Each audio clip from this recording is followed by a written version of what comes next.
The Enterprise's tractor beam can move a small moon or an asteroid. Aaron Connor keeps thinking about Humpty Dumpty. And Hannah Bates thinks her people are victims of a 200-year-old joke. Hello, everybody, and welcome to The Seventh Rule with Sirach Lofton. Hello, hello. My name is Ryan T. Husk, and today we are doing a review of Star Trek The Next Generation, Season 5, Episode 13, The Masterpiece Society. Story by Adam Belanoff and James Caan. Teleplay by Adam Belanoff and Michael Pillar. Directed by Weinrich Colby. This was February 8th, 1992. Where were you? We've got a very special guest, everybody. A man who needs no introduction. He's been here before. We know him and love him. It is Dr. Mohamed Noor. How are you, sir? Hello. Always a pleasure to be back on The Seventh Rule. Thank you for nailed having me. Yeah, that one I got. And where was I? February 1992. I was a senior in college. Wow. Oh, okay. Yeah. I was in high school. Yeah, not too far off. And Dr. Mohamed Noor is an evolutionary biologist. Everybody knows he's an expert in all fields science. Yeah. Basically. So, of course, he's a very necessary guest for us today because I want to be honest, some of this stuff, I don't know how far it went over my head. I feel like it just barely skimmed the top of my head, but it did kind of go over. So we've got you here to translate. Thank you so much for hanging out. I've got lots to say, too. I think it was fun. It was a very 1990s episode, let's say that. Especially those outfits.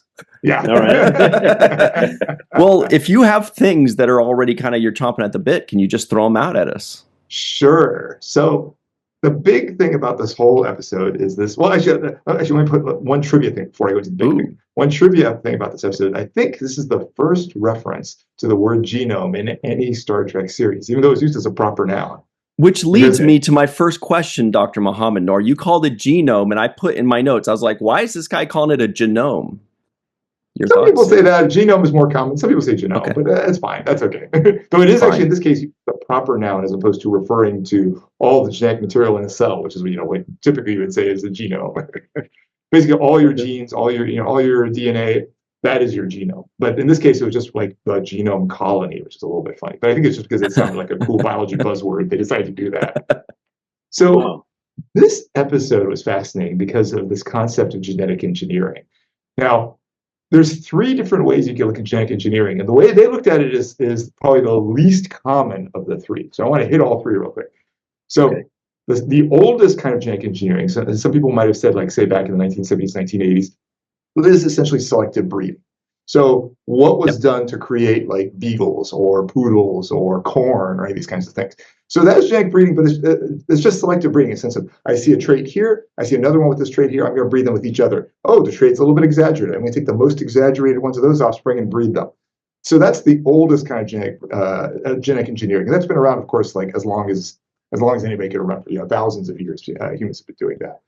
That isn't what happened here, because there was no reference to controlled breeding. It wasn't like the guy who's behind Ryan there had to breed with, Natalie down the street or something like that. Or Deanna Troi. Or Deanna Troi. Well, clearly not, because she wasn't part of the genome colony. Today, the most common term, use of that term, which is, again, not what they're referring to. Today, the most common term is actually editing the DNA. So going in there and saying that this person has this particular, you remember DNA has 4 different types that we often abbreviate A, C, G, and T. That G right there does something we don't like. We're going to go through and edit it to a T, maybe in a single-celled embryo. Therefore, then when it grows up, everybody has that. Again, that's not what they did. There was no editing happening there. That's probably the most common genetic engineering today. Like if somebody says genetic engineering, that's almost always what they mean now. What they picked was this third thing, which is probably the least common thing, which is embryo selection. That basically you're just getting a bunch of individuals and then you're picking the embryo that has either the DNA or the trait you want. Probably the DNA sort of implied that. And this came up just in their conversation with Geordi, where Geordi said something like, I probably would have been killed as an embryo. So it sounds like they're picking out the embryos that have the DNA they want. Probably because, and again, this makes a lot of sense given this is like early 1990s, this idea of manipulating DNA was almost unheard of. Right? That is not, today that's kind of commonplace, but in 1991, we were sequencing DNA, but that was already like a big deal that we could sequence it. So this was an interesting, it took me a while to even understand what they were saying. Like, why are they calling this genetic engineering? But they're talking about actually picking the embryo you want, which is not quite the selective breeding, and it's not quite the manipulation. It's this third but least common sort of thing. Like we would never do that today because you would probably just manipulate or you do the selective breeding. This one's the least used, I would say. So I thought that was really interesting. But again, as with all Star Trek, it reflects the science of the times. Totally. As I mentioned earlier, the reason it's the first mention of genome is because at this point in time, like the Human Genome Project was brand new. This was like just coming out the door. And honestly, it kind of seemed like a pipe dream. Like, oh, you're going to do this thing. It might take us 40 years. I mean, I'm making up those numbers. I don't know how long they thought it was going to take. In reality, actually, the first draft human genome sequence came out, I think it was like 2001. So it wasn't too long after that, but there was a big technical advance around 1997-ish, which is what massively accelerated this pace. That's well after TNG was done. And Mohamed, if you had no idea about this show or when this episode came out, and they said, watch this episode and tell me what year it came out, you could pinpoint it within a year, I bet you, right? Yeah, pretty close. At least within a 3 or 4 year span. Definitely. Again, that's one great thing about Star Trek, how it always does reflect the science of the time. Like they actually clearly do some research trying to understand, oh, here's this concept, here's a word we don't know, let's put this into the episode. All Star Trek, even in the modern Star Trek today, I mean, Strange New Worlds does that now. I mean, they're all trying to incorporate what is modern and what is current and put it in there to good use. And to their credit, I mean, this is the time when Andre Bormanis, I think, or maybe it was right before Andre Bormanis started, I can't remember. I remember he came at the very end of TNG, but I don't know if he was in the 5th season or a little bit before that. I'm sorry, were you about to say something, Saurabh?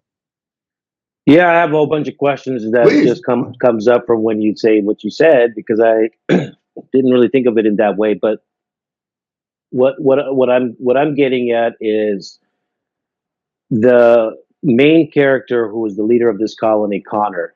He was claiming to be selected for leadership qualities or capabilities. Yeah. And I can understand how you can, let's say, selective breed for that. Maybe if you have 2 parents that are both leaders, then so maybe your child would be a leader. I don't know if that's something that's possible. I can understand that though as a logic train, because they would grow up in a household with two leaders as their role models on top of nurturing. Right. Yeah.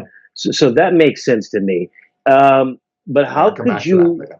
Yeah, but then in the other 2 cases, which is with the DNA editing or the embryo selection, how would you be able to select for leadership? Brilliant question. So let's start at the very beginning. There's a concept called heritability, and basically heritability is what fraction of the variation that you see in a population for a trait comes from basically your DNA, right? So to the point Ryan said about, oh, that's nurture. That would be something that's not in your DNA, but basically like you were trained in. Like essentially if you had an adopted kid, they would have picked it up just as much as somebody else if something was fully not heritable. And actually the way we measure heritability, it actually comes with as a number. So it's 0 to 100%. So for example, like eye color is probably pretty close to 100% heritable. Like your eye color doesn't change that much based on the environment. In contrast, like, you know, how yellow your teeth are or something like that. That might be basically like 0%. I was just looking at myself in the picture. I got to smile like this. Yeah, exactly. See, I was thinking like susceptibility to allergies or something like that, right? Where would something like that be? That wouldn't be 0, but the vast majority of traits are somewhere in between. So to your question about something like leadership, probably like the heritability would be low. It wouldn't be very high. It would not be 0, because most traits there is at least some bit of heritable component. And you can think of it in the context, there are some people who just completely, for example, for genetic reasons, may lack, say, empathy or lack the ability to interact with people. That would then make it so they would be in the less likely to be a leader, whereas the rest of the population should be in more. So that by definition means there is genetic variability, and therefore you can select for it. Now, leadership is a lot more than that. Like basically saying I'm knocking out the 2% who can't do it isn't really going to lead to a big change in it. Now, to your question, you're asking like, how do they know based on an embryo? There's an assumption in this episode. There's an assumption that the Human Genome Project was successful, and this again illustrates the concepts of the time, and that we fully understand everything that's in there. That basically by getting this whole set of ACs, Gs, and Ts, we can just say, oh, this person is going to be a great leader. and they'll have yellowish teeth and be 6'4", and basically like you can map out the whole thing. There was a lot of optimism in that sense because there was an assumption a lot of things were very heritable, even though we knew sort of conceptually that's not true. But B, that just it'd be easy to understand when we get the genome sequence. In fact, we have the genome sequence and huge fraction, but we're still barely starting to like scratch the surface of what it means. And so what was wrong about their assumption? Like, what's the truth behind that now? Yeah, it's tricky because, I mean, when you get all the DNA sequence, it literally is just A, C's, G's, and T's. Trying to infer from that, oh, this spot right there, if we change it, it's going to make this outcome. And understanding it in isolation of every other change across all 23 of our chromosomes, or 23 of our chromosome pairs. The complexity there is crazy. So we have made a lot of progress on. Like, we know a couple of genes that if you knock this out, that you get, sickle cell. You knock this out, you get leukemia. You knock this out, you get. So we have a few things like that. We have a few that we know. Okay, this one's associated with eye color. But when you start getting into something super complex, like a behavioral trait, and it's even hard to define. Like, how do you define a good leader? I mean, you have to come up. That's subjective, right? It's subjective, and there's a smear of things in there. You have to have some empathy, some ability to be assertive, some of it, and these are all already really complicated behavioral things. Tracing that back to the DNA, that's good. You can probably identify a couple of cases of like this person's almost sort of going to be a bad leader because if you really lack one of those things, that you probably would not be able to be successful. But figuring out who would be the best among people who are, just people you would run into on the street as opposed to sort of the extremes, it's really hard. Again, to your question, Ryan, I think there was just a lot of optimism that when we just have this set of ACs, Gs, and Ts, we'll figure it out really quick. And not along with the flying cars, right? Yeah, right, exactly. And part of it is the complexity in terms of the interactions among genes. Part of it is the complexity in terms of interaction with your environment, like what you grew up with. There's just the complexity is crazy. I don't know that we'll ever. Yeah. I mean, even giving 200 years, I don't know we'll get to the point of being able to do what they're describing there. I mean, maybe in like 2,000 years, but 200, I don't think so. Wow. Yeah.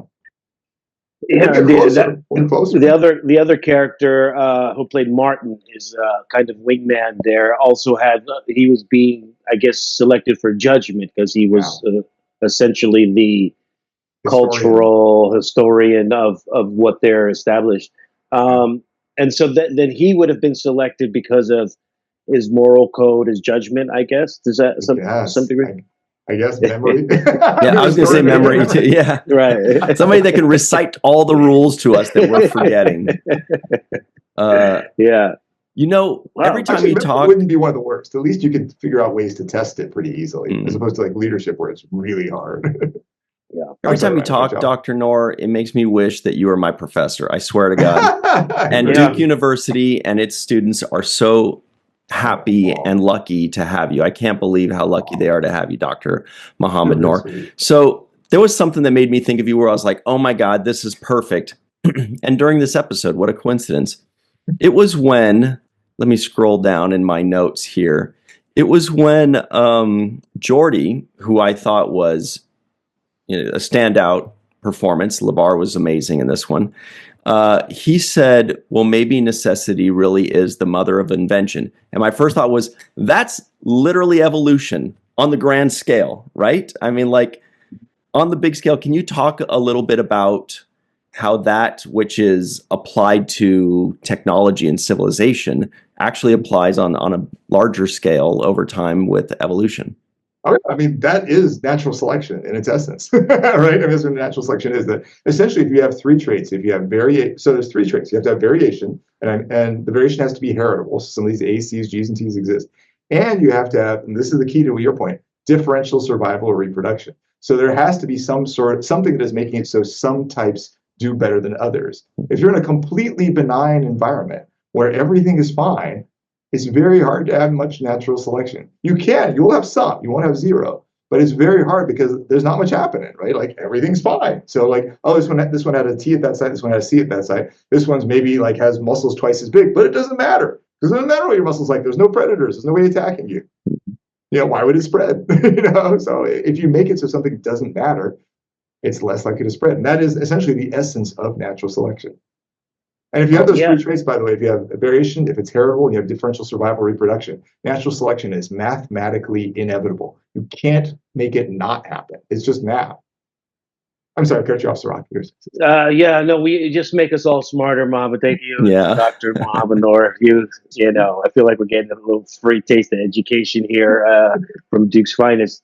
But one of the things that you say, you know, just kind of stimulates all of this thought in my head. But one of the things you mentioned was, you know, about the three steps of genetic engineering.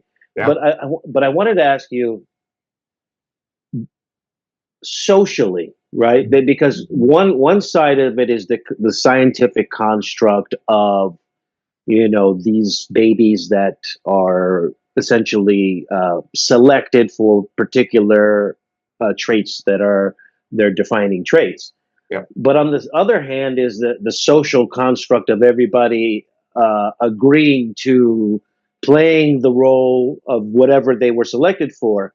But you know, one question is the social aspect, and the other one, second side of that is, wouldn't there be some kind of allowance for replacement? Because I felt like if the leadership is only in one person's hand, yeah, then you know, all your eggs are in one basket. Yeah, that doesn't even make sense for your own survivability rate. If you only have one judge, one historian, one this, one that, you know, one scientist, doctor, who if she leaves, then you guys have no technology anymore. Like, you know, wouldn't they consider the replaceability factor? Yeah, I mean, short answer is yes, they should. And so they made a quick reference to that. There was something in there saying that, oh, if there's some accidents, we can somehow deal with that because there's a little bit of redundancy in the system. But it sounds like it was pretty specialized there. It sounds extremely fragile the way they have it. There was one TV show, I was trying to remember the name of it. It's based on Isaac Asimov books. We did it, Ryan, for Silo? No, we did it for Watch the First. But it was the one Three-Body Problem. Not Three-Body. It was the one with Dawn, Day, and Dusk. Do you remember that? Oh, yeah, but I don't remember what it was called, but it was really big. Yeah, and that one, what they did is they actually like had frozen versions of people that if somebody died, they could like replace them out. Okay. I wonder if they have something like that. Like, we have another leader. He's there in the -80 freezer. We can pull him out if we need to. He's already aged up to like 25. So it's not like they're making a kid and they have to wait for 20 years. Foundation. Yeah. That's it. Foundation. That's exactly what I was thinking of. But that was one where they have like basically frozen versions of people just in case of that event.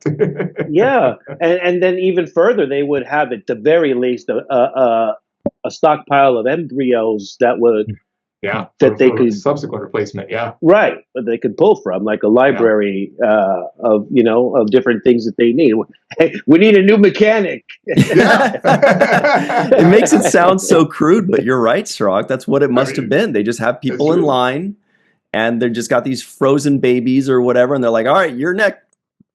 You're up." Yeah, it's interesting to think too. I wonder that we didn't see anything about like somebody with a kid. Like, what is the reproduction like there? Like, you go and is it all artificial fertilization? I don't know what they're doing there. Like, how are they generating these new embryos and then selecting among them? We never actually saw anything about that. Maybe that's good. Maybe it would have been really disturbing if we saw.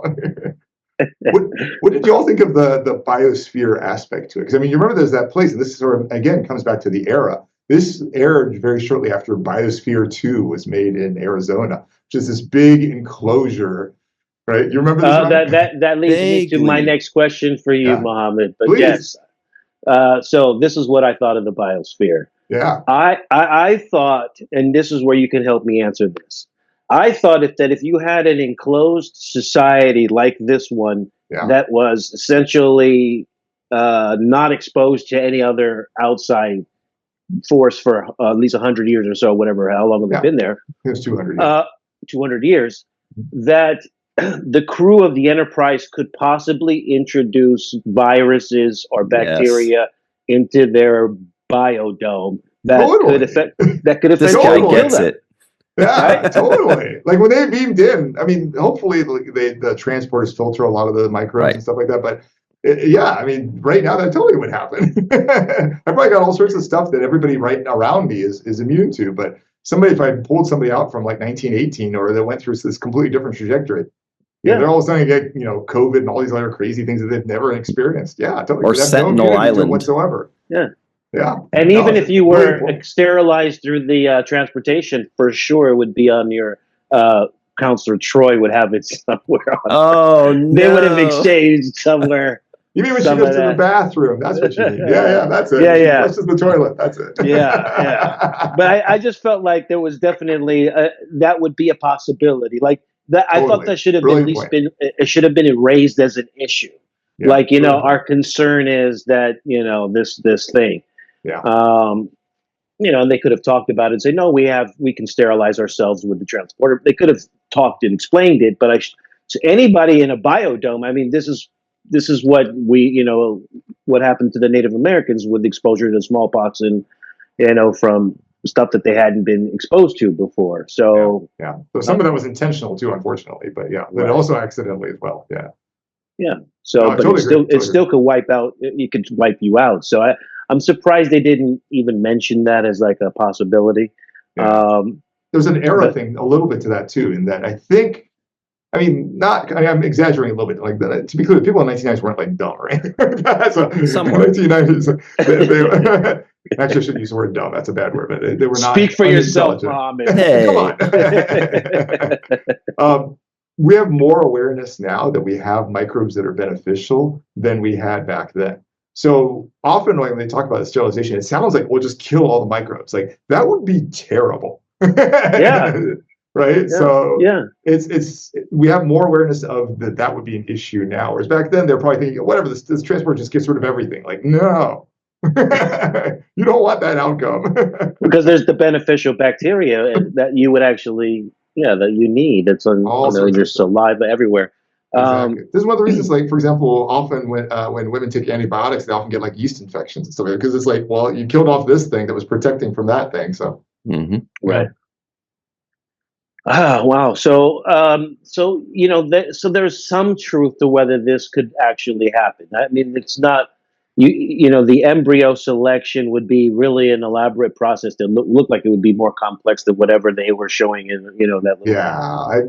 They'd have to have they'd have to have way more knowledge than I think would be possible for that period. And B, they'd have to have like a ton of embryos. They'd have to have tons of these things just waiting to go. They're all been sequenced and are ready to be produced. Flip side is, again, for the science they knew at the time. If I don't know that I would have thought better. What year did you say? It was 1992. 92 is when it came out, so it was written in 91. Yeah, I don't know that in late 1991 I would have thought that the science here was that fraught. I may have been like, okay. even setting aside the fact I was like just in college. I don't know that I would have thought it was that fraught. I was like, okay, that just seems not crazy. So for the time it's fine. Now again, we just know a lot more, so it's easy to look back at it and say, yeah, that probably would never work. Mohamed, I know we only have you for a couple more minutes here, but just piggybacking off of that, there was something that's kind of jumping out at me, which is, looking back 25 years, 35 years, geez. Yeah. You can pinpoint a few things that, they got this wrong, or, they got that wrong, but there are some things that they did well. And I know that there are some moments when you're watching this episode where you're actually pleasantly surprised that something was mentioned or brought up. Were there things that you were just kind of happy to see or excited that they brought that into the mainstream, even if it was 35 years ago? I think the other things that we mentioned, actually. So, even though I was saying the embryo selection thing was an unusual part, it still was interesting. And it was, as a concept, it can be done. I liked just the fact that they were doing something related to genetic engineering. I liked the reference to the biosphere because, again, that was timely for that time. That was a big deal. It's Biosphere 2, and people were going in there, and we're going to see how they can live in the absence of everything else. So, yeah, it was interesting. The piece I would have liked to have seen more of, and they kind of indirectly alluded to this, is the problem with eugenics in general. This whole, trying to make the perfect people. That has always been problematic. And, obviously Star Trek, addressed this in the 1960s series with Khan and things like that. But when you try to make things perfect, like our idea of perfect is never going to be right. And there's all sorts of, undesirable consequences from trying to do it. And I feel like that was kind of the moral of the whole episode, even though it's a little understated. They didn't say, therefore, eugenics is bad. They never came out and were quite that preachy about it. But I feel like that was an undertone. And it's a good undertone. It's a good message out there. Like, we don't want that. Plus, the thing that kind of makes us better and more perfect are the diseases and are the difficulties and are the things that force the people to evolve and become immune to certain things. That's what makes us stronger. Also, I'd add too that there's advantages to diversity in general, and the best way to get diversity is just let things just get mixed up. That's how you get the maximum amount of diversity, and then that is how you can prepare for the unexpected. I mean, people think, "Well, I'll plan and do this." Like, you're better off just generating a whole bunch of everything, and then something's going to survive well, because you don't know. You don't know what's going to happen. Like, you don't know if 200 years from now the NCC 1701D will show up and introduce this other blah blah blah. But if they'd just been breeding randomly, maybe they would have been okay with it. Yeah, to Mohammed, your point about eugenics. I thought of Nazi Germany and how they were trying to make the Aryan race the essentially the perfect race and breeding for those kinds of exact traits that they're talking about in this movie. I mean, in this episode, and I thought that Troy had a really great moment there when she talked about how she wouldn't be welcomed or accepted into that community. And so she was really talking about the homogeny of the community and how it doesn't allow for diversity. I thought that was a point that was touched on, but could have been touched on a little bit more to your credit when it talks about eugenics and this exclusionary process of who's better than who. And Geordi was the other one like that too. Yeah. He was just been filtered right out. Like, nope, that's imperfect. Like, actually, he was kind of vital to making this whole colony survive. Yeah, absolutely.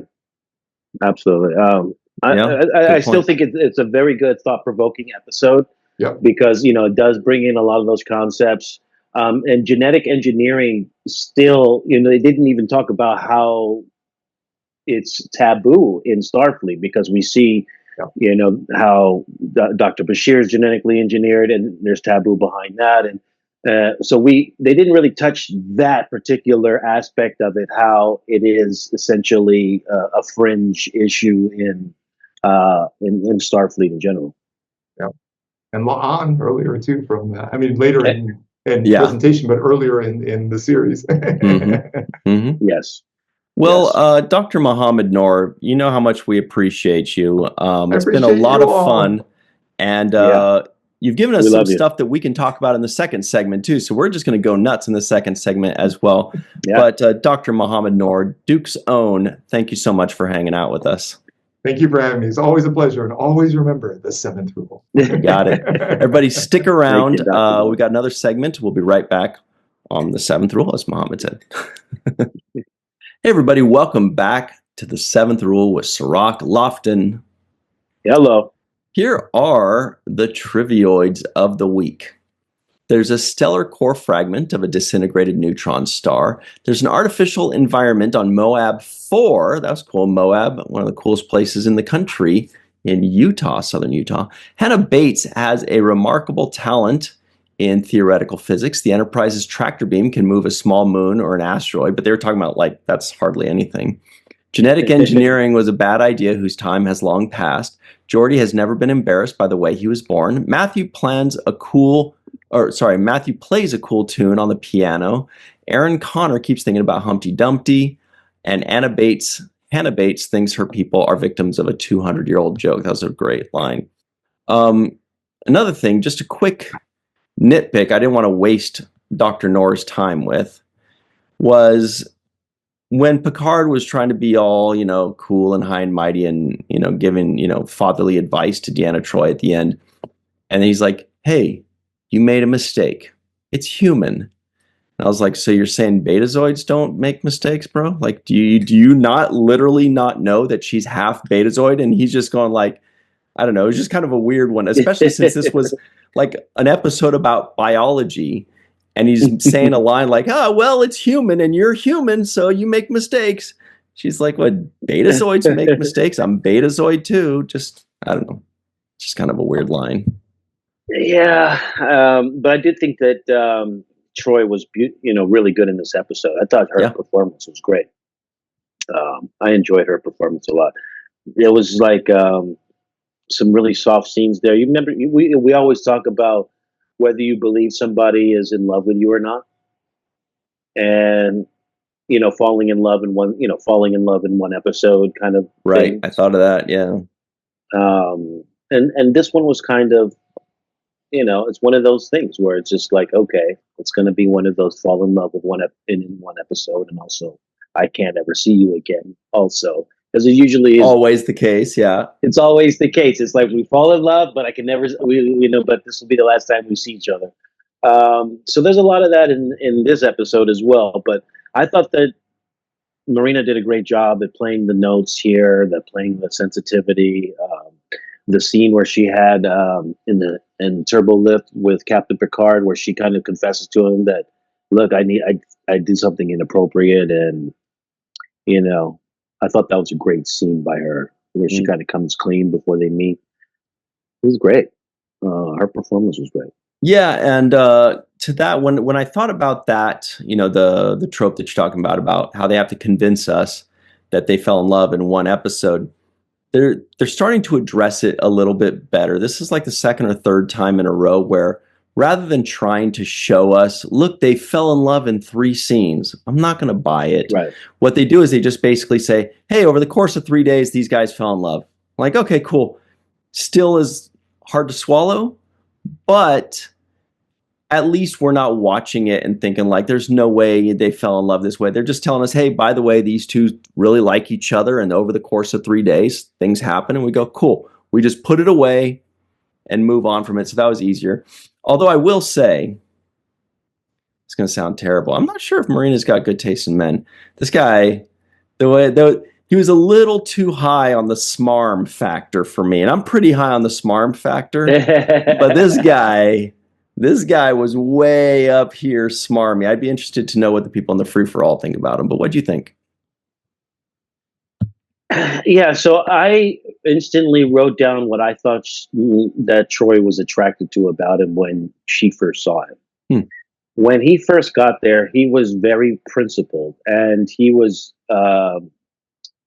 he had a very strong passion about his stance on their society, their civilization, what he's about, and this is the rules. And I thought that was what attracted her to him, because he was confident, he was principled.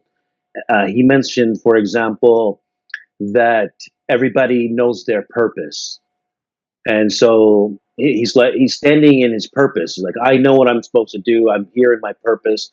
And I thought there was a side of Troy that was found that attractive, to have a sense of purpose with that strong of a conviction. I think something that she actually may desire herself to some degree.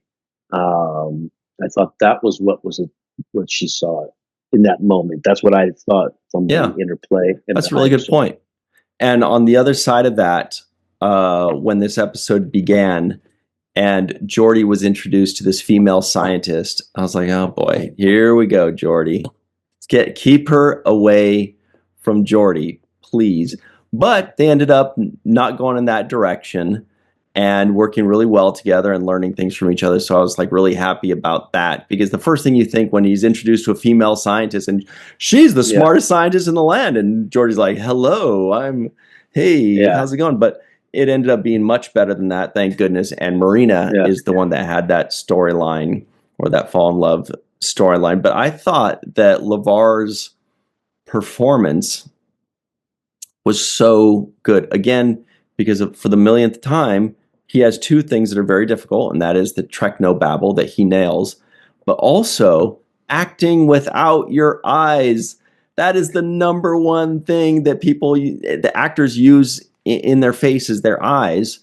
And, there was a moment where he took off his visor, but there was one moment specifically when she was talking. Oh, she was doing something. She's like, wait, I got an idea. And she was typing stuff. She didn't say what she was doing, but clearly he got what she was doing. It was like a multiphasic, whatever it was. And he's got his visor on, but you watch his mouth open as he leans in. And it was so good because it's like he was portraying his interest and excitement and almost shock. And it was so good. Anyway, just big shout out to him, because every once in a while they give him some scenes where he can really shine. And he did that in this episode.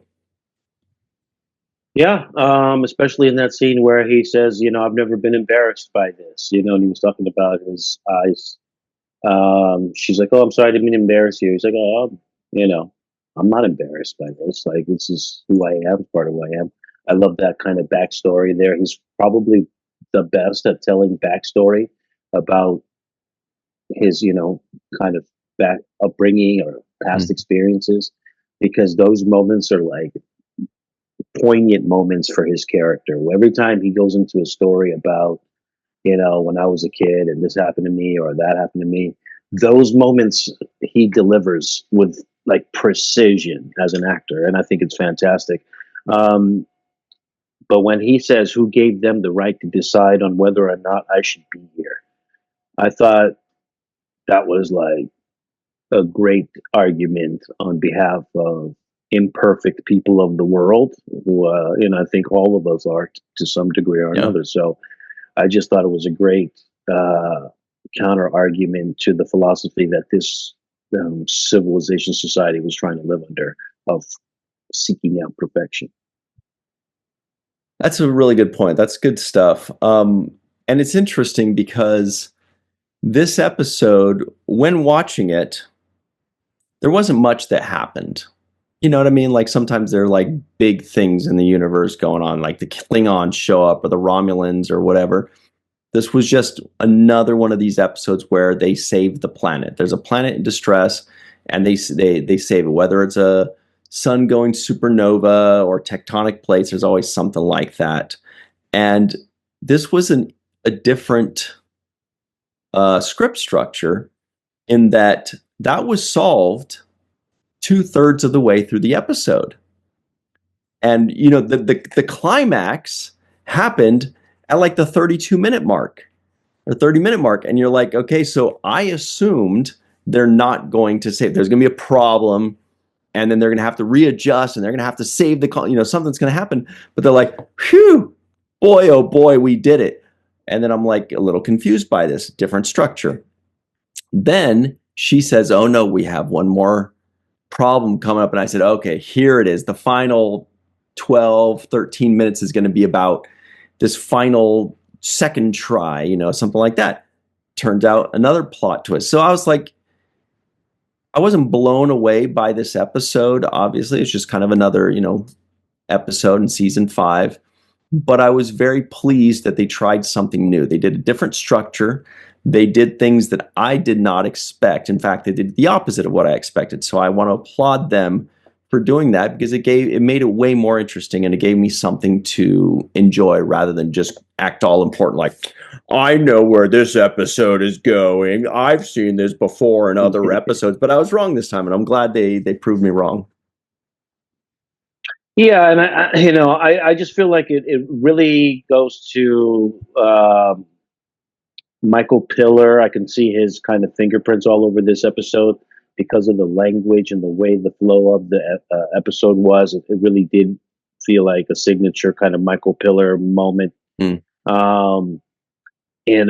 I thought the language was good. I like the piano scene, for example, where they're playing the piano. I like the set design of this particular colony, the way it looked. It was it was good enough for me to pass the eye test. The science lab there, the way it looked. I thought it was funny when Troy said, "I want to see more of your colony," and he was like, "Yeah, I want you to see it." Their little back and forth there was hilarious. The flirtation was priceless. Um, but yeah, um, this episode flowed well for me. Um, it had the Geordie storyline with the Doctor, which I liked. I liked also Picard role in this.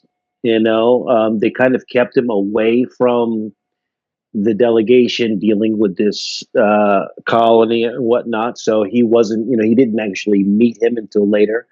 And I thought that was a good thing, because Picard is going to have his own moral code, and he has his own leadership. And so when you contrast that against this guy, then that's when you finally get, this kind of debate amongst ideology, which there was no pushback against in the beginning. They were learning their ideology, but ultimately Picard had to push back against it when he was harumphing about things and not, like, I don't believe that this perfection and this and that. And so, and then he actually mentioned, what is they call that? When you make first contact or something. The Prime Directive. Prime Directive. He was talking about the Prime Directive, in which he thought, I think Worf made a line. He says, "We saved them from destruction," and Picard said, "Did we?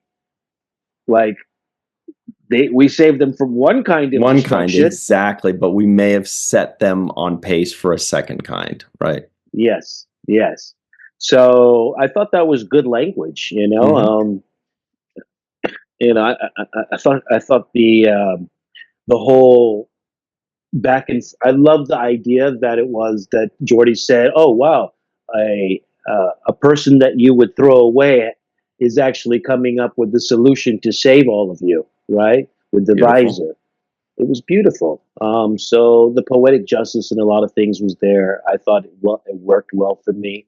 And I thought it was a well-written episode, especially incorporating the whole genetic selecting and, trying to, devise this utopia of a society. Shout out to Poetic Justice. Good movie. Actually, you have a Poetic Justice shirt, if I remember correctly. That's pretty cool. I did have one, yeah. Okay, here's something. Captain Picard, again, when he's talking to Deanna Troi, and Deanna's like going, "Oh my God, I did something so horrible." He says, sometimes I'm just like, you guys, come on. He says, "What is it you say? Take a deep breath." I'm like, you had to reach back in the memory banks to remember the sage advice of take a deep breath. Like, I don't know why that was so weird, but usually if they say, "What is it that you say? The road less traveled," or they would come up with something. But he's like, "Take a deep breath." That's not something she says. Everybody says it, and it's not something you have to like think back to. Boy, what was? Let me make sure I'm wording this correctly. And you are the one that coined this phrase. Let me think. I don't know. That was just a funny. He had to think back to remember that. And then the other funny thing in that moment was when he says afterwards, he goes, "Mm-hmm. And what's your status with him now?" I don't know why that was funny, but he's like kind of prying a little bit and saying, what's your status? Anyway, just funny little Picardisms to me. Yeah, and he's actually really good at the uncomfortable stuff. Like, totally. Like you're making me uncomfortable right now, so let's stop this line. And he's really good at that. Absolutely. The look on his face is always so priceless when he's doing that. Yeah. He's like, "I don't want to know, but I kind of got to ask this question just for." So yeah, there was, and not very much data in this episode. I mean, surprisingly, this might be one of the the least we see data in an episode. I think that's one true. scene At the beginning, yeah, you're right. He had like just a couple lines. That's a good point. Very little data. I wrote down one of his lines and I can't even find it because he says, "Termination of all life support in 5 seconds. Thank you, Data." Oh, boy. And actually, there was also, we saw that ensign lady, I forgot her name, that was in the helm spot. What is her name again? I can never remember. But we always have, Ensign Gates, played by Joyce Robinson. We saw her again, Ensign Gates, in the first half of the episode. Then in the second half of the episode, we had a different person. And I don't remember who that is, but I think she's also a red shirt, and we've seen her once or twice before as well. So that was just interesting. I was like, oh, cool, it's another Ensign Gates episode. But then at the end, she was gone. So I guess she wasn't available on Friday. We know how that works. She had another gig. But we're going to have to get to our free-for-all in just a minute here. So who gets the home run of today's episode, in your opinion, Sirach? I'm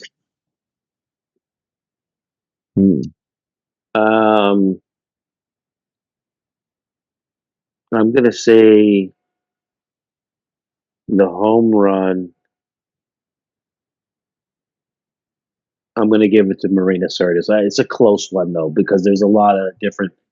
There's some people. I'll give you a chance to say your home run. I think is will be a little bit different, but mine is Marina Sirtis because, like I said, I like the sensitivity she handled it with. I thought she showed a real chemistry with this guy. She showed an interest. I like the way she cut it off with him. It was just believable performance-wise all throughout, even the moments with Picard. So I thought she did a great job. Marina Sirtis gets the home run. Mm-hmm. You know me all too well, Sirach P. Lofton. Everybody at home is like P. I wonder if it's like Pharaoh. So yeah, you're right. I'm giving it to Mr. LaForge, LeVar Burton, because of his supreme acting prowess, and I was very happy with the moments that he gives us, and I'm always kind of in awe in what he does. Like I'll like stop and be like, see, to nobody's in the room with me, but I'm like, see, look what he just did without using his eyes. It's really, you could tell that he was, nobody's there, but I'm definitely impressed by it. It's kind of like when I'm watching a basketball game and I'm like talking, nobody's there, but I sure am saying words. Anyway, so these people that I wish were here to talk with, we'd like to thank. Their names are Dr. Anne-Marie Siegel, Eve England out in Wales, Yvette Blackman, Tom TJ, Jackson Bay out in Missouri, Titus Moeller, God, we love him. Dr. Mohamed Noor, we love him too, that's for sure. Anil O. Palat, Joe Balsarati, Mike Goo, Dr. Stephanie Baker, Carrie Schwent, Faith Howell, Edward Foltz, aka Crewman Guy, the Matt Boardman, Chris McGee, Justin Weir, Jake Barrett, Henry Unger, Allison Leach Hyde, Julie Manosfi, Jed Thompson, Dr. Susan V. Gruner, Glenn Iverson, Dave Gregory, Chris Sternett, Greg K. Wickstrom, Cassandra Gerard, Chuck A., Chris Garris, and of course, Jason M. Oken. All right, everybody, stick around for the free-for-all. Some of those people will be there. Probably not Muhammad, but some of the others. We'll be right back on The Seventh Rule. Hey, everybody, welcome back to The Seventh Rule with Sirach Lofton. It is time for the free-for-all with Melissa Longo eventually. And Jason M. Oken is here. Everybody. Yeah. New Mexico's own kind of Allison Leach Hyde. Dr. Susan V. Gruner is here to answer all of your bug questions. Chuck A. has got the coolest collection of goodies behind him. Hello. Carrie Schwent always has an interesting background. I'm sure she'll explain it shortly. Finally, Cassandra Gerard is here. Oh, cool pillow too in the background. That's a good one. And Greg Kenzo is out in Hawaii, as you know. That's not it behind him. And the Dark Lord, Chris McGee, is here to tell us things that are important. All right, Jake Sisko guesses the IMDb score. Well, if I have to go by Susan Gruner's face, I'm going to say a 7.1. Does anybody else have any guesses as to what it is on IMDb that doesn't already know? 6.7? I was going to say 6.6. Yeah. 6.6. Ooh. It's going down. Okay, who said 6.7?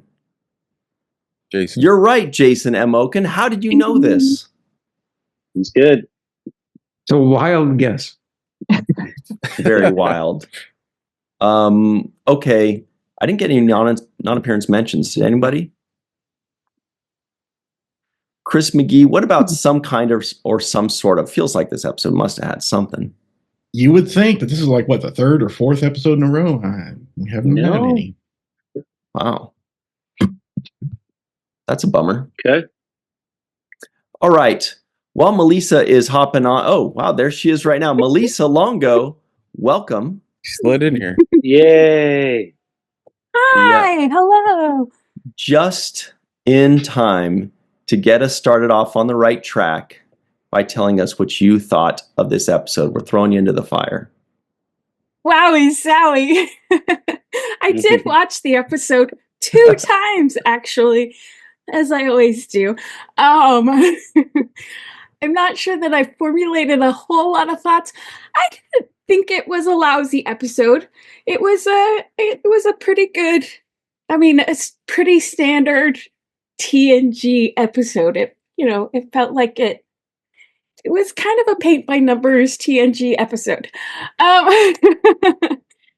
Um, I do enjoy that they're giving Troy much more to do as we're progressing through the seasons, thankfully. Although I'm not always thrilled with what they do with her. I do think Marina Sirtis is a fantastic actor. I love what she brings to everything that she does, even when she's not given the best material to work with. And again, in this episode, I think she did a great job with, as I said, the material that she was given. I do have some questions and qualms that I will save for things left unsaid. So if you're not a patron, as always, become a patron and you'll find out what those things are. Excellent. Perfect timing, sliding in just in time. Melissa Longo, cool shirt too. Jason M. Oken, what did you think of this episode? Have you watched it twice as well? Not twice in a row, that's for sure. Can say it's one of my favorites, and I think Melissa kind of hit the nail right on the head. It's kind of frankly an average episode of The Next Generation, and in some ways, I've been talking about this sort of a soft underbelly of the 5th season, and I think that's where we are. It's probably kind of the end of the soft underbelly. I mean, kudos certainly for trying to tackle various topics, because maybe they were trying to tackle too many. They're interesting subjects, but they never really get explored too much. They try to pack a lot into the episode. It moves very slowly. And the beginning of Act 3, this kind of a technobabble-filled crisis that they have to solve, the science fiction crisis, I think, diverts the episode and actually, frankly, I think wastes some screen time, could have been used for something else. Melissa mentioned the fact that Marina got a lot more to do, and she certainly has, and her performance is great. So is Patrick's here. I don't think I'm that thrilled with John Snyder's performance. It's not that he was acting badly. I'm not sure that was appropriate for the character he was playing. It's supposed to be a leader of the colony, and the guy's described in the script as being sort of this young man in his late 30s, early 40s, sort of commands power. He's sort of a person in command, a strong leader. That's not what we got. It's sort of a kind of a whiny type personality. And in some ways, it's a little hard to believe, based on what we see on the screen, why Troy would fall for somebody like this so quickly. On the page, the guy's really strong and whatnot. And on top of it all, in the end, when he has a one-on-one with Picard basically says, well, I can't make the decision for you. So it's somebody who's, kind of indecisive. Frankly, it reminded me of a classic original series episode, The Enemy Within, when sort of this, I guess, weak Kirk says, somebody make a decision for me. And Spock says, well, are you relinquishing command?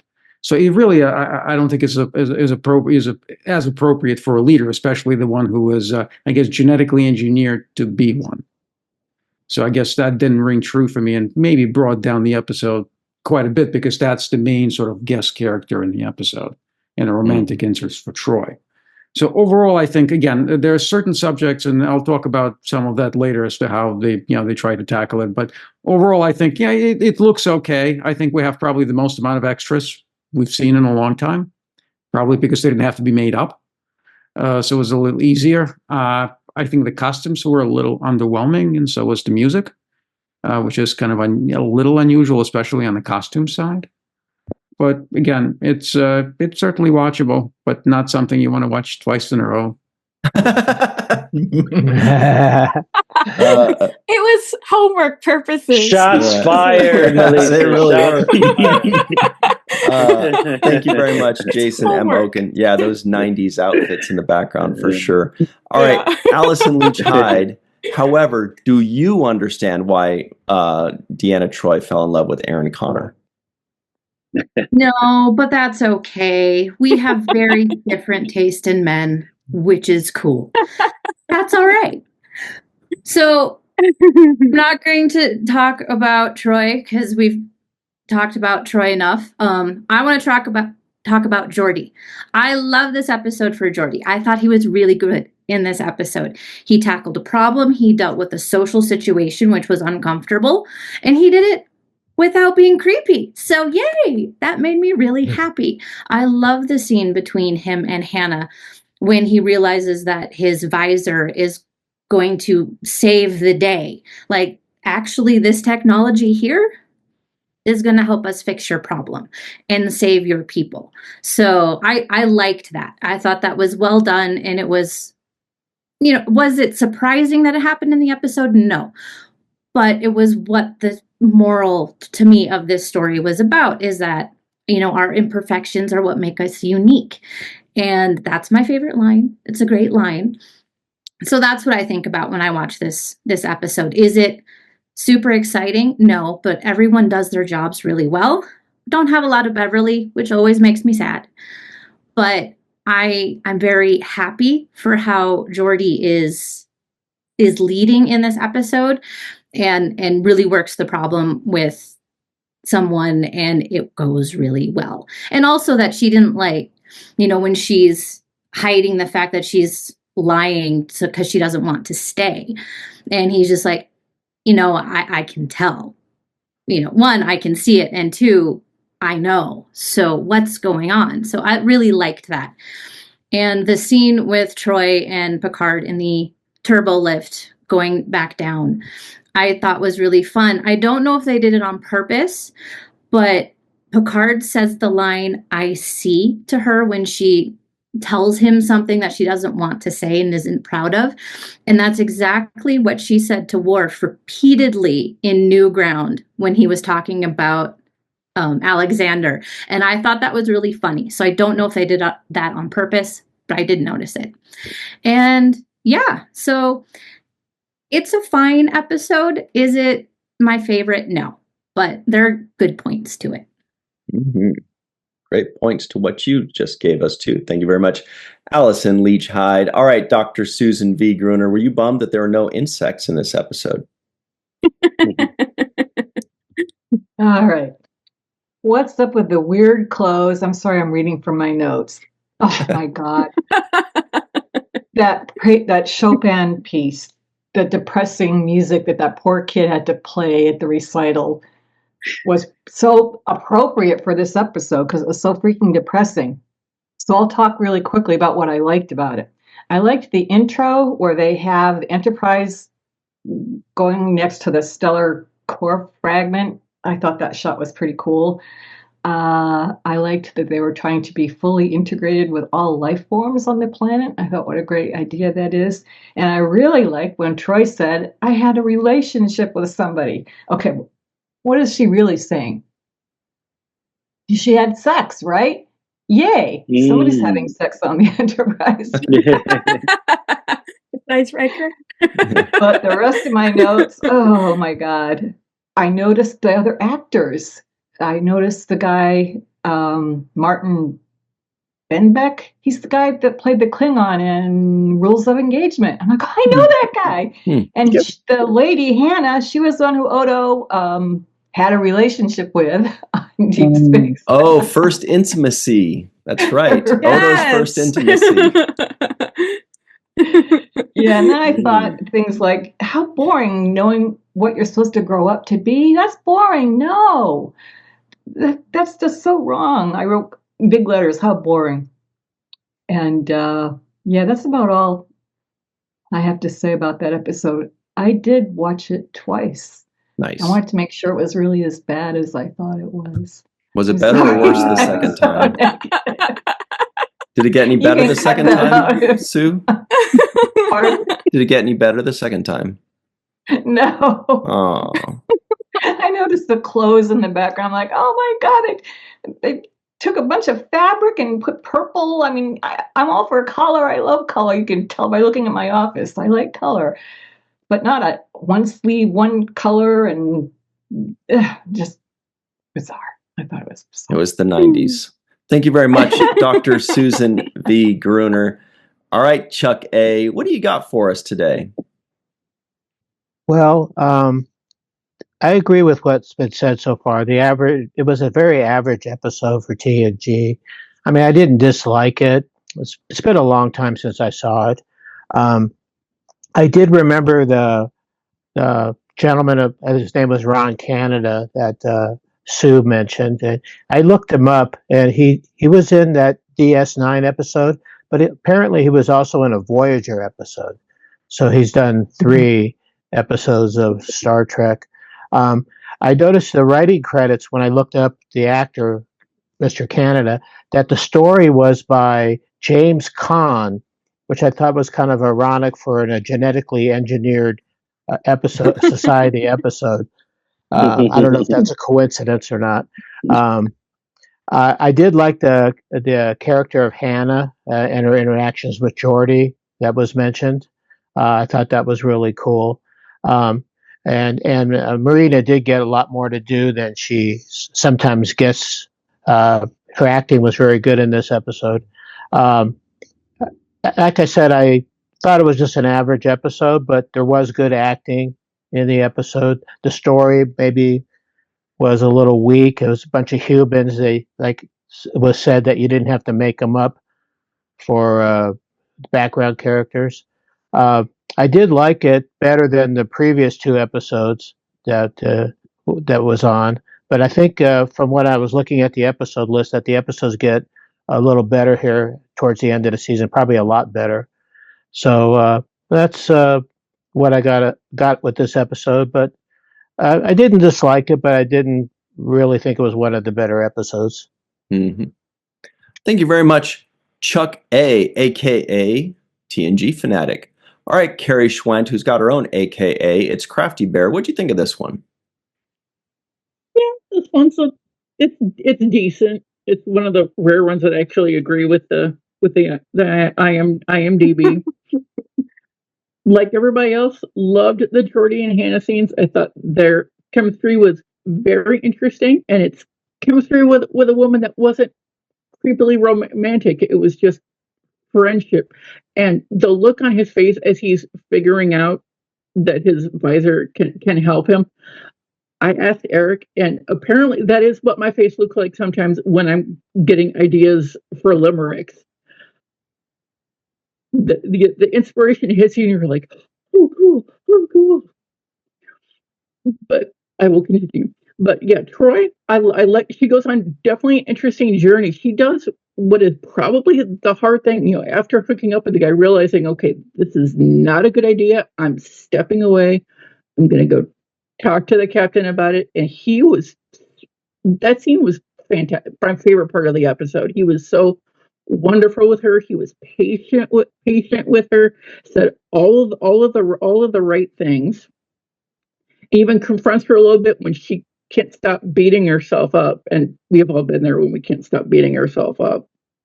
I do, as far as Picard is concerned, I do have a question. He needs to return the Superman's crystal from the Fortress of Solitude that he was playing with at the end of the episode. Give that back to Superman immediately.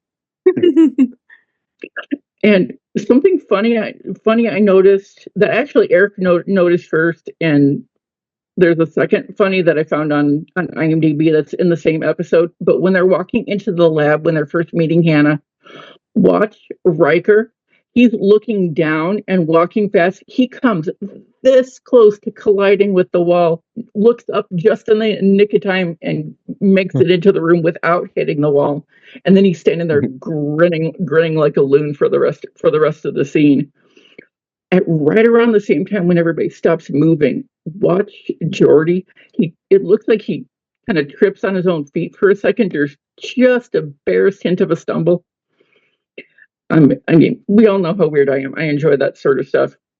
But the guest stars are awesome. Everybody, almost everybody got the other Star Trek ones. But Ron Canada, I knew him more from, he did like 10 episodes of The West Wing, and he's fantastic on that. the guy that Troy hooks up with, he also has been in a Star Trek episode scenes with Geordi. As a matter of fact, he was the Romulan that Geordi is stuck in that hole with in the episode The Enemy. I did not recognize him at all until I looked him up. But I will be making a big mistake, huge, if I did not point out that the actress who played Hannah was one of the mean saleswomen in Pretty Woman that turns Julia Roberts away when she's trying to shop with Richard Gere's money. And good job saying big mistake, huge. Good work there, Carrie. Mm-hmm. I love that movie. I love that movie. I recognized her immediately before she even opened her mouth to say a word. And I love her voice, by the way. I think her voice is absolutely fantastic. But as far as the background you were asking about Ryan, when she's deciding that she doesn't want to stay, she wants to go back, I kept hearing Ariel in her cave singing "Part of Your World." I want to be where the people are. I just kept hearing that song in my head, so I knew exactly what my background had to be. So, and I do, and in that vein, that's where the limerick for the episode comes from. And then I do have a question for everybody that I'll finish with after the limerick. The irony is not lost on me that a man who is blind helped me to see. I've learned too much to turn back, so now it's time to get packed and join the others who want to leave. Now, the question I have is, Connor is talking about, do you have people in your society who haven't figured out who they really are? They may be in the wrong job. They might be maybe writing bad poetry. He may as well have turned to the camera and said my name. So my question is, if my poetry was bad, you guys would tell me, right?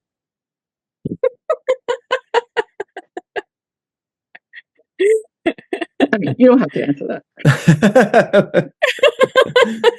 Thanks very much, Carrie. Look over at Eric. I'm like, your poetry is amazing. Thank you very much, Carrie. Cool cruise sweater too, by the way. All right, Cassandra Gerard is here. Finally, the coolest name in Star Trek community. She's got a cool shirt. You can get yours at Walking Art Made by Melissa. What's up, Cassandra? What do you think of this episode?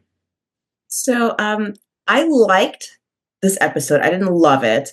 But what I did notice just from the beginning, the first few lines, was that this planet is called Moab 4. And for those who may not know a lot of biblical history or historical history, Moab has a lot to do with land and people who were displaced. And so here we are dealing with a whole storyline that's having to do with people who are here and they're like, this is our land. Why are we being displaced? We're not getting the proper information on why we're being displaced, and evacuation of peoples. And I thought that was wonderful. And Star Trek has never shied away from uncomfortable topics, right? And so that was meaningful to me, just to know the name of the planet. And then in regard to that too, you have Picard and Troy, who are in Picard's office making decisions of people. Picard didn't even set foot on the planet yet. He's making a whole decision about a people, history, and culture.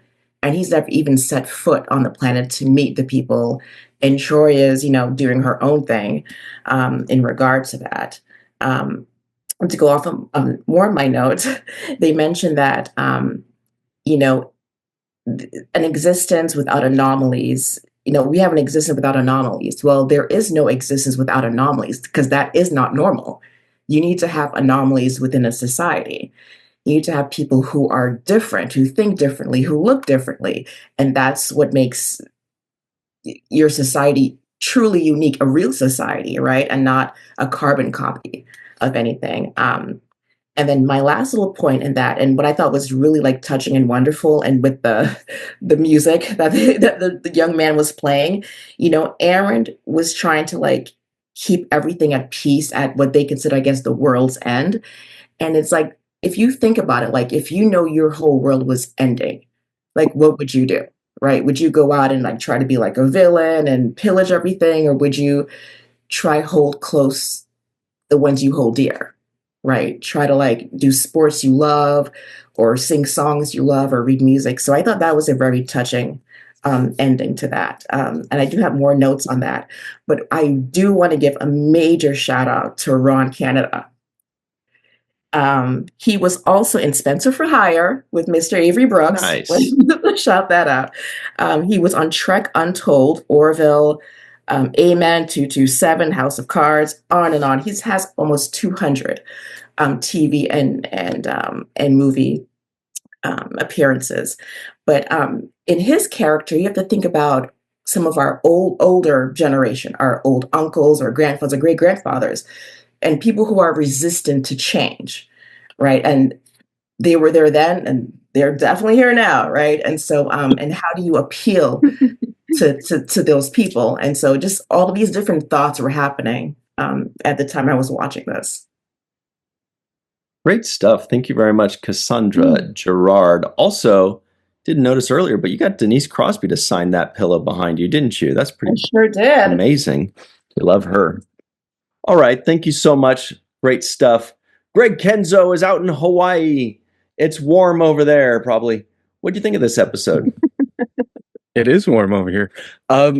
Yeah, like everybody else, I think this is like one of the few that everybody has a consensus on. It's like, it's not very good. It's okay. I mean, it has good parts in it, but I did a few things that I liked. I tried to look deeper into like what they were trying to say, maybe about Troy and her, how she feels about these people, because they seem uncomplicated, maybe, you know what I mean? But it's those complications that at times maybe overwhelm her on the ship, but around all these people that basically have nothing going on until they meet the crew of the Enterprise.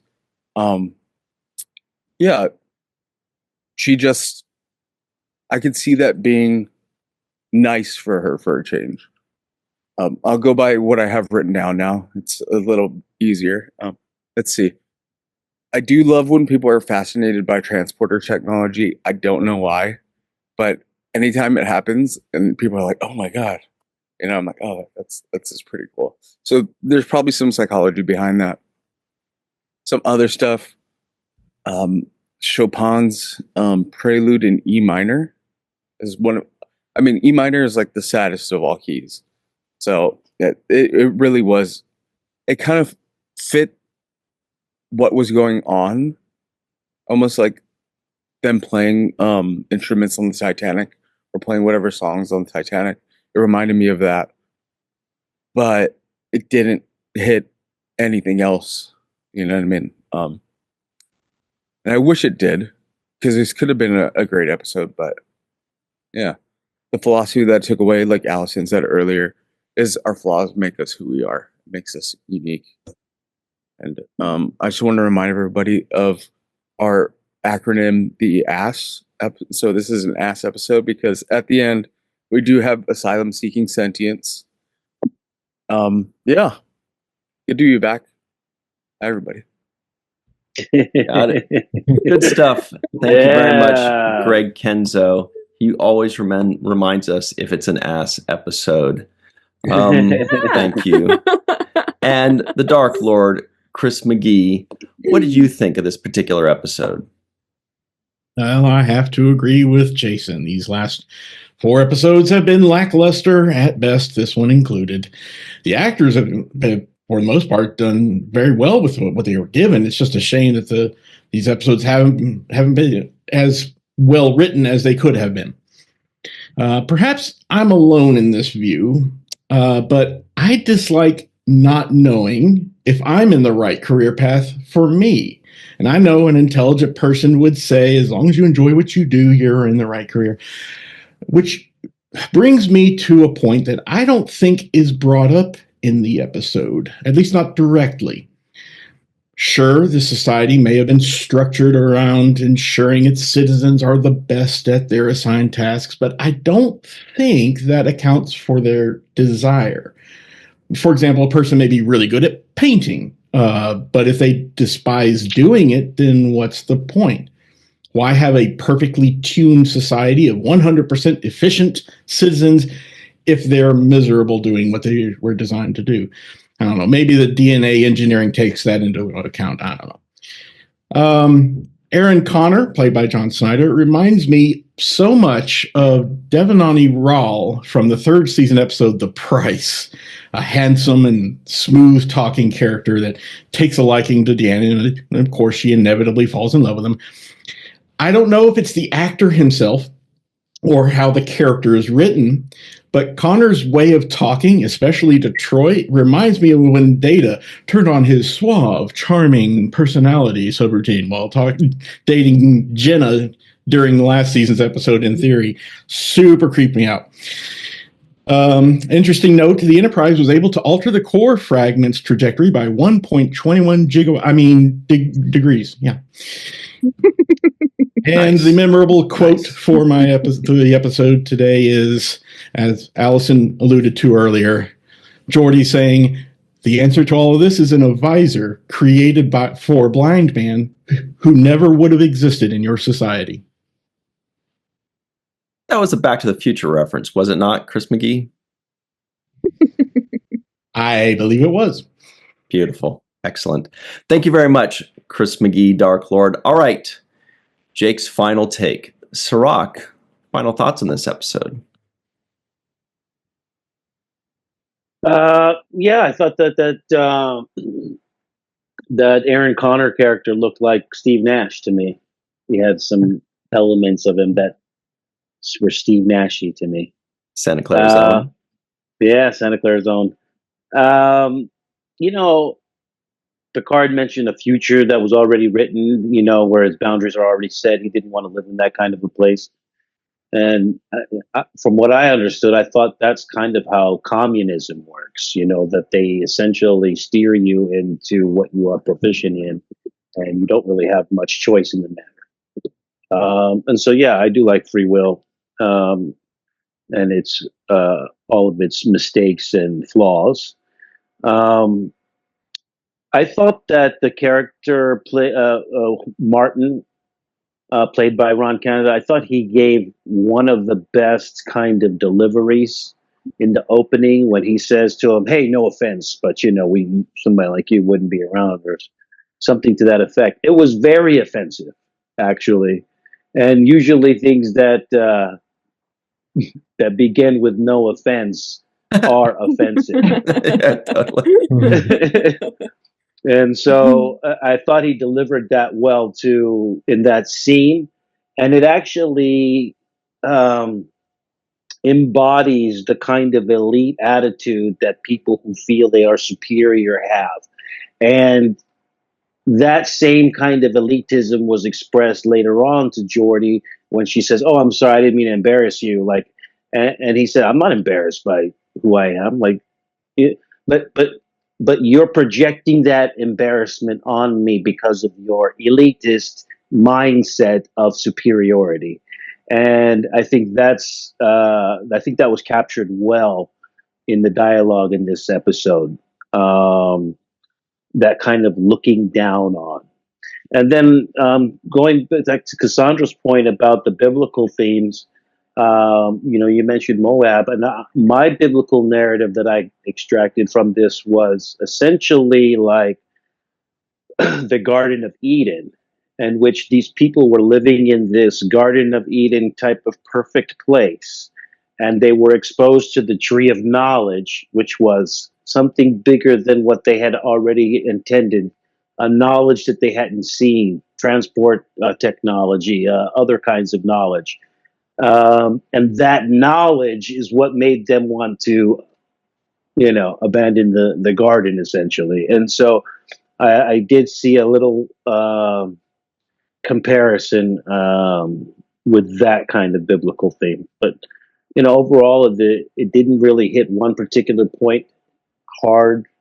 Didn't hit the genetic engineering point really hard. It didn't hit, the racism that they were basically expressing. Troy mentioned for example, how she felt that I wouldn't be accepted here in your society because I'm Betazoid. So, you don't have any game plan for me.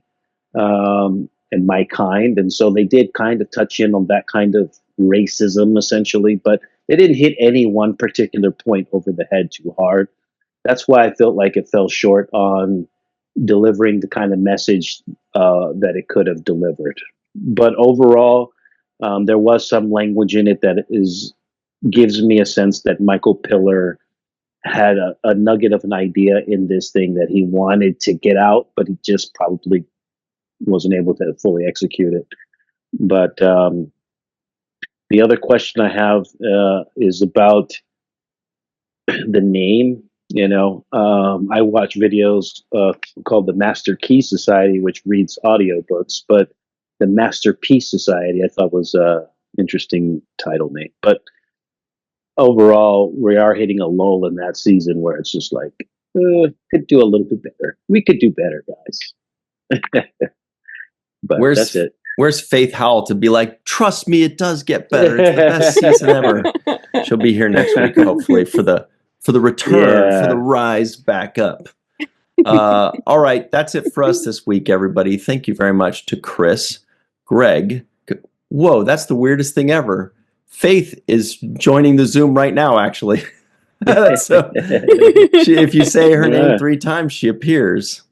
There she is. Hey. All right, everybody, hang on one second. Faith, the timing is impeccable. We were just about to end the free-for-all, and we were all bagging on this episode, and I said, Faith, if she were here, would say, don't worry, it gets better. Season 5 is the best. So before we leave the free-for-all, can you tell us what you thought of this episode? Well, actually, I was quite surprised because I have no memory of this episode. And Nice. so I mean, I'm sure I've seen it, but it must not have been on high rotation like some of the others.